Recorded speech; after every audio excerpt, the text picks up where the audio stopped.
Magandang araw po, welcome po sa aking channel, Log9 TV. Patalasasan po, meron po ba kayong mga properties na napapabayaan or non-performing assets? Plan nyo yung ibenta, pero wala kayong oras sa pagbibenta nito. Kung ito'y pagkakatiwala nyo po sa amin, tawag lang po kayo sa aking numero. Usap po tayo, gawan ko po ng video for free. Yes, libre po, wala po kayong babayaran. Tutulungan pa namin kayong mabenta ang inyong property. Kami na po bahala sa marketing, sa boosting or paid ads. Even sa tripping, hindi na po kayo mapapagod sa pag-entertain ng mga buyers. Kami na po bahala sa lahat. Tawag lang po kayo. Nandito po tayo ngayon sa BF Resort Village, Las Piñas, kung saan meron po tayong bagong video presentation, isang residential property na bungalow house. May lot area po ito na 304 square meters at may floor area na 180 square meters more or less. Ito po ay titulado, kaya wala po kayong maging problema sa documentation o sa transfer ng. Nandito na po tayo sa receiving area at matatanaw natin yung main door at yung access gate papunta sa setback ng bahay. Ito pong main door ay combination ng glass and wood. Ito po yung living area o salas. Meron pong split type aircon, then customized glass window. Dito naman po ay meron pong pantry. Meron din po itong wooden door, then naka-tiled flooring. Dito naman po ay may bar, then may pin lamps, at ito naman po yung dining area. Malaki naman po ang espasyo nito. Meron pong ceiling fan, meron pong wooden shelves, drawers, at cabinets. Bago po natin i-check yung formal kitchen, dito po muna tayo sa may mga kwarto. Ito po yung hallway. Medyo malapad naman po siya. Bago po dumating dito sa first bedroom, meron pong built-in cabinet. Ito po yung first bedroom. Sa spasyo, sakto lang. Hindi naman ganun kaliit at hindi naman ganun kalaki. Naka-tile flooring, meron pong glass window. Maayos naman ang structure. Siguro po, ang gagawin nyo dito ay retouch ng pintura. Meron din po itong from floor to ceiling na wardrobe at drawer. Okay, labas po tayo para check natin yung ibang kwarto. Paglabas po dito sa first bedroom, ito naman po yung second bedroom. So, ganun din po. Sa spasyo, malaki din siya. May split type aircon, may dalawang glass window. Meron din pong wardrobe and drawer. Sa structure, maayos po. Pintura lang din po ang gagawin dito. So, ito po yung pangalawang kwarto. Then, dito po sa gitna ng first and second bedroom ay meron pong common toilet and bath. Maayos naman po ang toilet fixtures nito. Ito po ay naka-tile bathroom wall, may bathroom window, hot and cold shower. At malaki naman po ang espasyo nito. Okay, labas po tayo. Yan po yung first and second bedroom at ito naman po yung master's bedroom. Naka-solid wood door, meron pong glass window, may split type aircon. Hindi ko lang po sigurado kung gumagana yan. Meron din pong wardrobe and drawer, may dresser. Then dito po ay malaki pa ang espasyo. Hanggang dito po meron pong wardrobe. Dito naman po sa structure maayos pa. Siguro kung may papagawa kayo dito ay retouch na rin po ng pintura. Mas maaliwalas po kung puti na lang lahat. So ito po yung master's bedroom. At meron din po itong sariling toilet and bath. Dito po sa toilet and bath ay maayos din ang toilet fixtures, naka-tile bathroom wall, may bathroom window, hot and cold shower, may water closet with bidet, then bathroom sink. Kung hindi naman po ganun kaselan, pwede pa naman po itong tile bathroom wall. So ito po yung toilet and bath dito sa master's bedroom. Labas po tayo. Ito po ulit yung hallway. Then matatanaw natin yung dalawang kwarto at yung common toilet and bath na kung saan na-present ko na yan kanina. So ito po yung hallway, then yung main door, at ito po yung dining area. Meron pong display cabinet at drawers. Dito naman po ay may maliit na kwarto. Naka-tile flooring, may malaking sliding glass window with security grill. Okay pa naman ang ceiling, sa pintura medyo kupas na. Pwede po itong gawing office o study room o di kaya'y maid's room.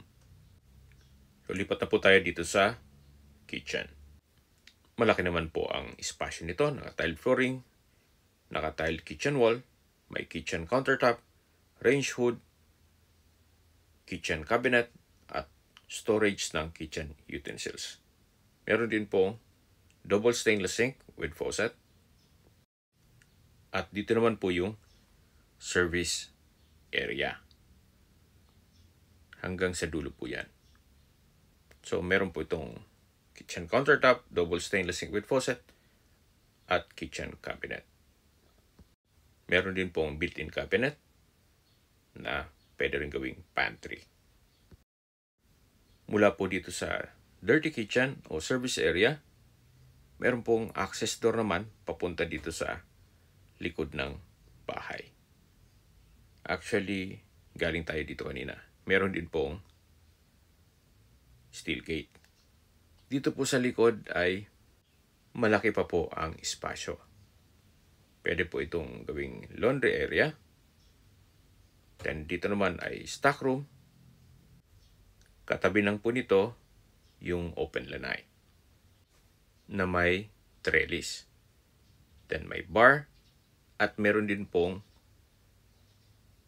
restroom. Maayos din po ang toilet fixtures nito at ito'y naka-tile bathroom wall.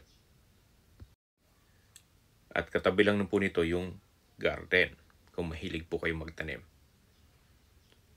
Then next na yung garahe. Sa mga nag-skip po ng video, summarize ko lang po, ito pong property ay nasa BF Resort Las Piñas. May lot area po ito na 304 square meters at may floor area na 180 square meters more or less. Ito pong bungalow house ay livable pa naman. Konting retouch lang ng pintura. Gawa ng maayos naman ang structure nito. Tungkol naman po sa dokumento, ito po ay titulado. Kaya wala po kayong maging problema sa documentation o sa transfer ng title. Sa distance, location at travel time portion na po tayo. Mula po sa Alabang Zapote Road, ang distance is 800 meters at ang travel time is 3 minutes.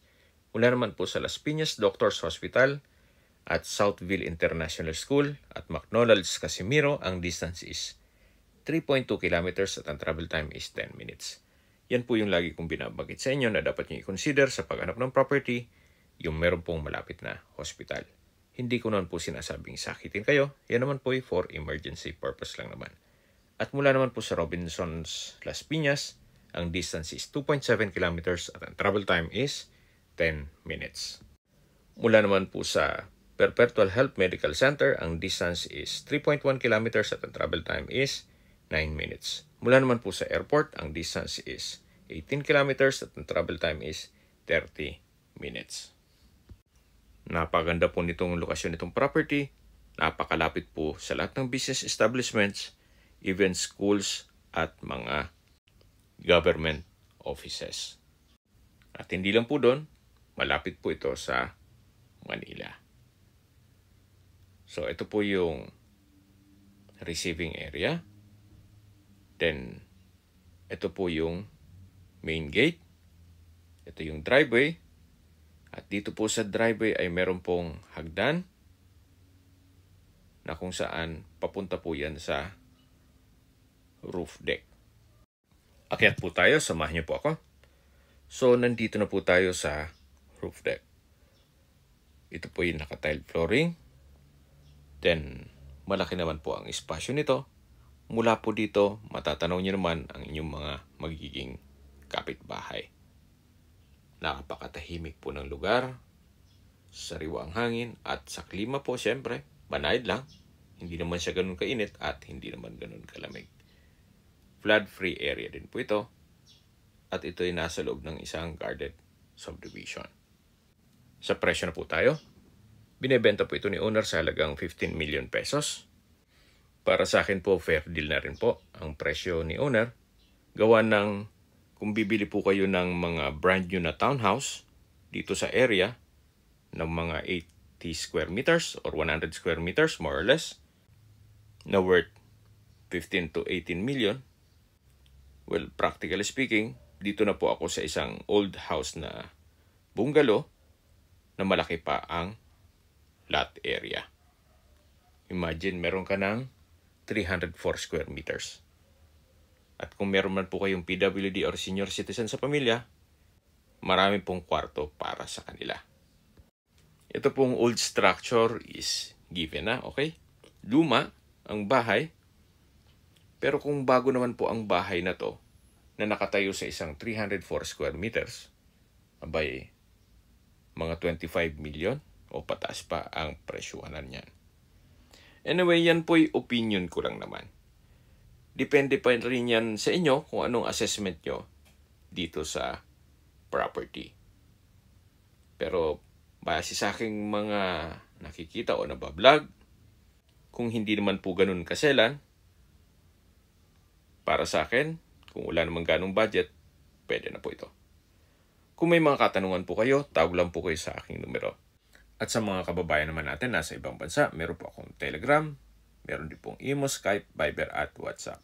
Same number lang po, 0917-316-3399. Sa mga nagtatanong naman po ng aming Facebook, meron po aming Facebook page na Nov9 TV at Facebook Reels video. Meron din pong TikTok at Instagram. May ibang YouTube channel po kami na The Nov9 TV channel at Nov9 TV Listings. Sana po naibigyan nyo ang aming video presentation. Paki-like and subscribe na lang po sa aking channel para ma-update din po kayo sa aking future listings. Kung sakali po hanap nyo yung mas malaking sukat na lupa, meron din po kami ibang listings na pwede nyong pagpilian. Huwag po kayong mag-atubiling tumawag sa amin, then let us know your budget para malaman namin kung anong property pwede namin i-alok sa inyo. Sa lahat pong viewers, subscriber at nagtiwala po sa amin, salamat po sa suporta. Ingat po kayo lagi at yung pamilya. Maraming salamat po.